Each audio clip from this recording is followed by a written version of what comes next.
energy. Alright, so XP High Loss is in, right? So doesn't necessarily have to go with the Faramis apparently. They can't go Jawhead because they're lacking the front. They can't go Matilda, it's a little bit too squishy. They're stuck with a Grok.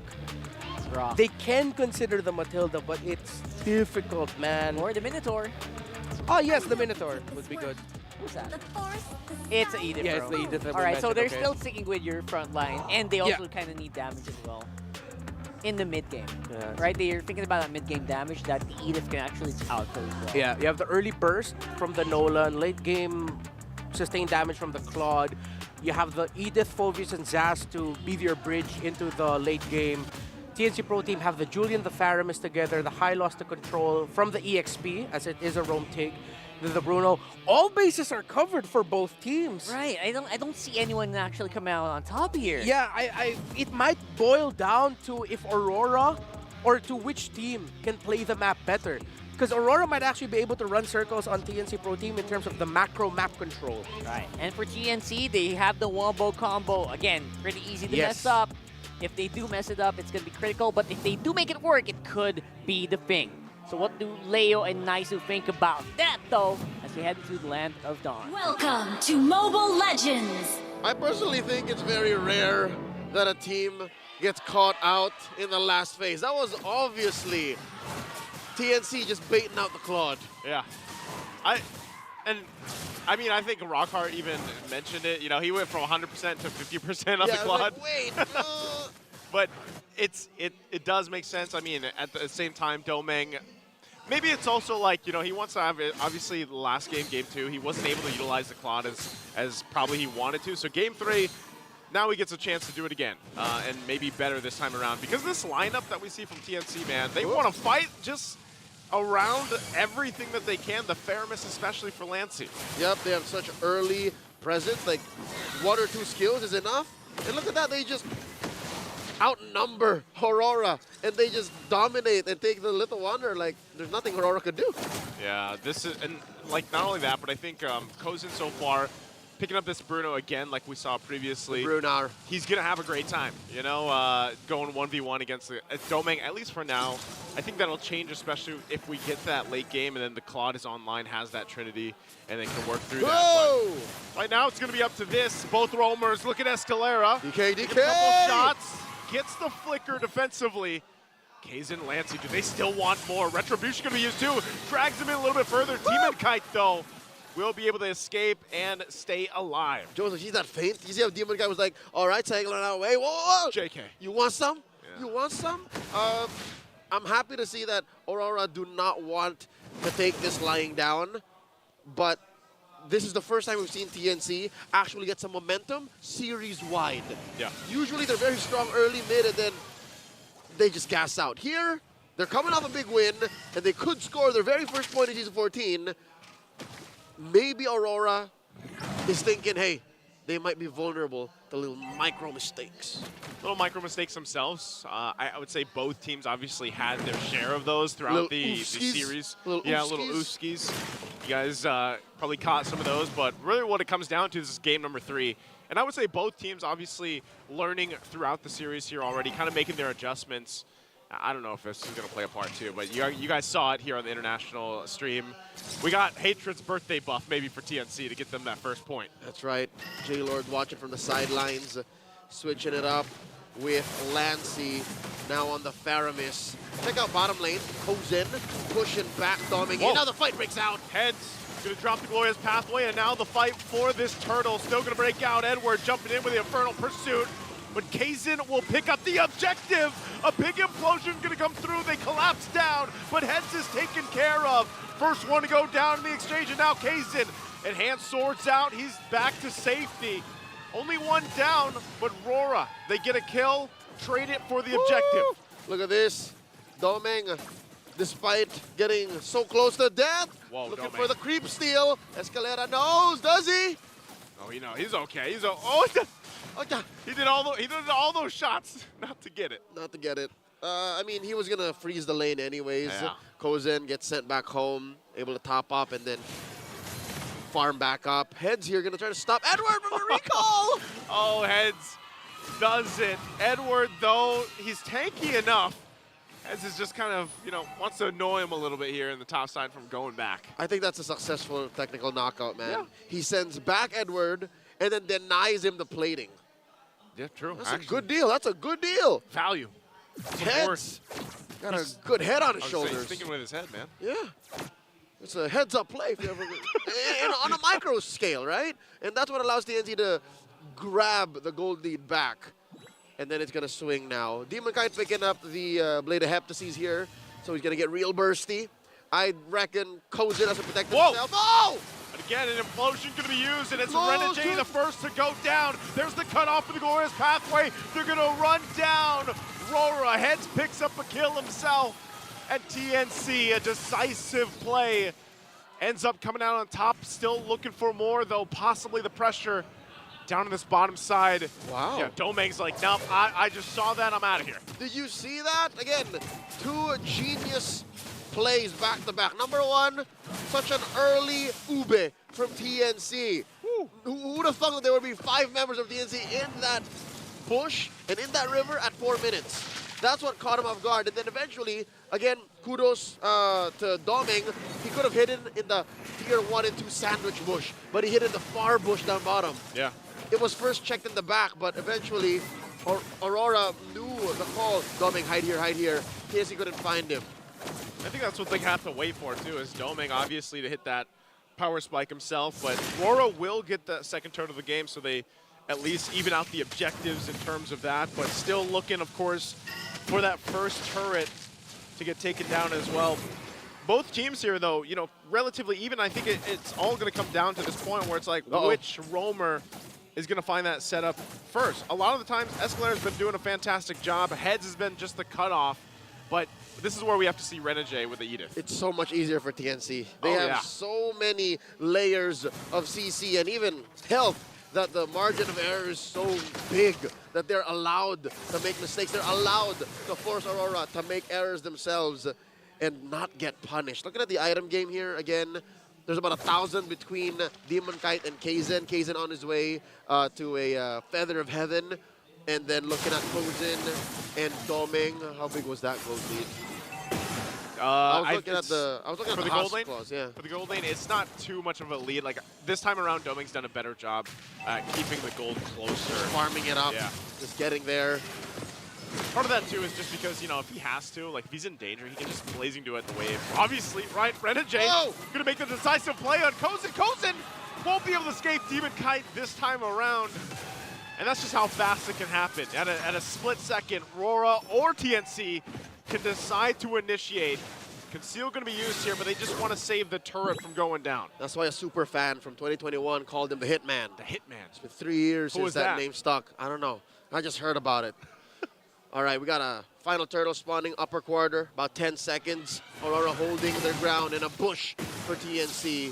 Kaizen reveals himself, and already the lane swap by Heads. Yeah, going with a swap. Domeng's still, the bottom part of the map here. He's probably going to rotate too. You see this turtle's up, third one. Aurora's going to start it up, take the positioning. They might just grab this too. They can burst it. Yeah, I don't think anything's going to happen here. TNC decides to not go for it, pay attention elsewhere. So little by little, Aurora has found themselves in a better position to go toe-to-toe against TNC. That's right. Aurora used their rotational speed. Because again, look at Domeng, look at Demon Kite. They are much, much faster on the pickup. They can just go from lane to lane, and TNC have to check in. TNC have to know that, all right, they're not here. We're a half a step behind. And then look, they're able to push. Bottom lane, though, still standing, tier 1. Great man-to-man defense by Heads. But again, Domeng a half step ahead, able to take advantage of top. And this is the hard part here for TNC is also trying to keep tabs on Domeng, because if you just let him do this on Claude, you know that at some point he's going to be locked in. He's going to be just chunking down your tankier members as well. And it's tough to catch him. So TNC, they're kind of forced to just kind of stay together, have their own form of this Ube strategy in a way where they got to play around Lancy. They got to play around Escalera. Where's he going to get those implosions? But hopefully Kozin can shine on the Bruno, because still great damage there, especially in the mid game. And that's what makes TNC's game plan so simple. Beautiful. Whoa, whoa, whoa, whoa, whoa. Again, Heads trying to get out of here, but he can't take any pathway through that. Aurora finding a good pickup here. Heads is rolling. I wonder what the play there was. The rest of TNC were very far off. He pressed the revitalize, so something tells me he was calling for an actual fight. Yeah, I guess so. Unless they were buying time elsewhere, but Aurora have those lanes locked down.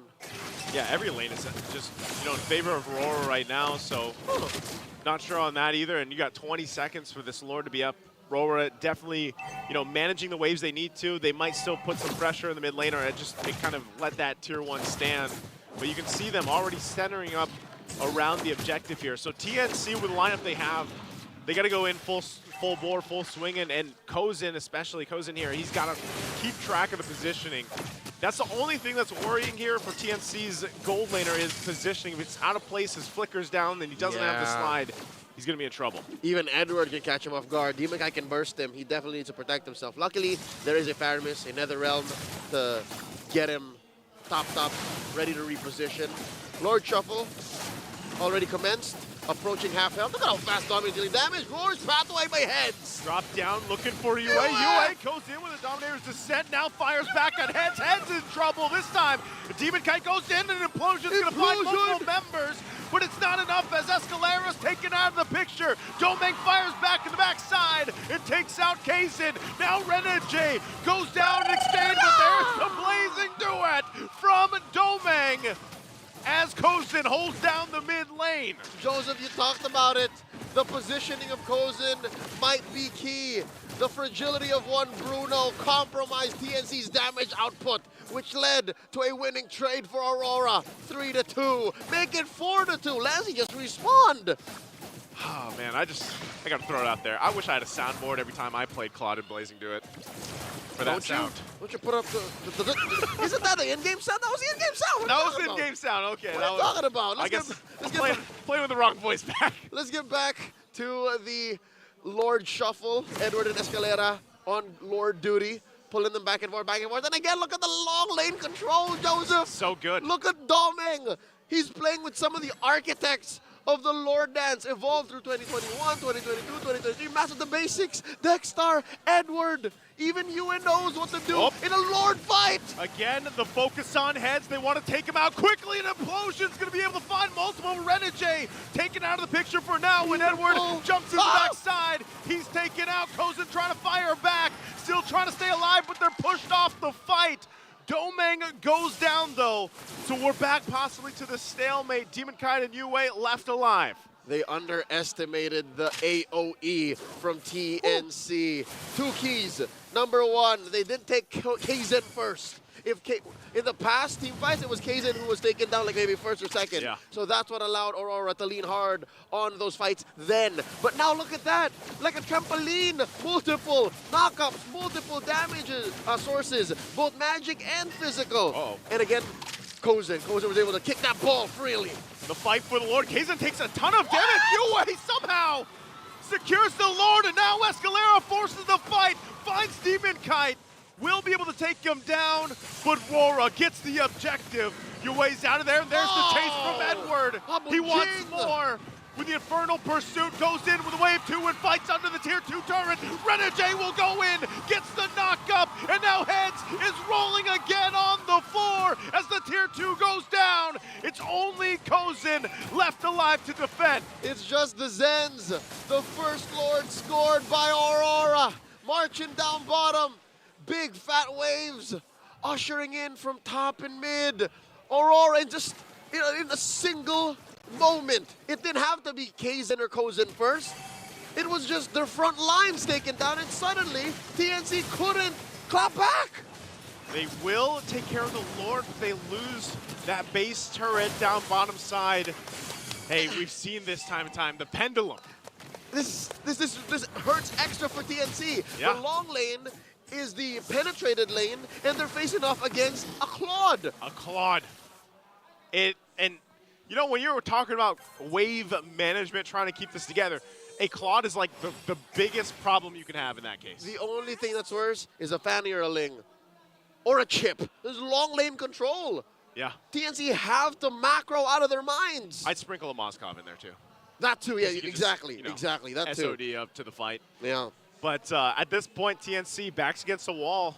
you know, you can see how far this pendulum has swung. Now, you mentioned this earlier, Leo, is as long as Kaizen isn't the first to go down, or at least, you know, their front line stays healthy enough to get those ultimates placed correctly, Checklist. the checklist is there. They can still win a team fight. For sure. Because even looking at the items, like, they're in fighting form. They They're are fine. able to fight off. The only thing is Kozin, you know, he doesn't have that defensive item advantage that Domeng has. He has the wind of nature. He doesn't have room to build it. Exactly. He doesn't have room to build it. He literally No, there he is. He a just got glass it. cannon. There it is. All right. So that's his only defensive item. He can defend himself from Demon Kite and Domeng, but he can't against Yue. Okay. I don't think he can even defend himself against Edward. Oh. Conceal! They want to fight this.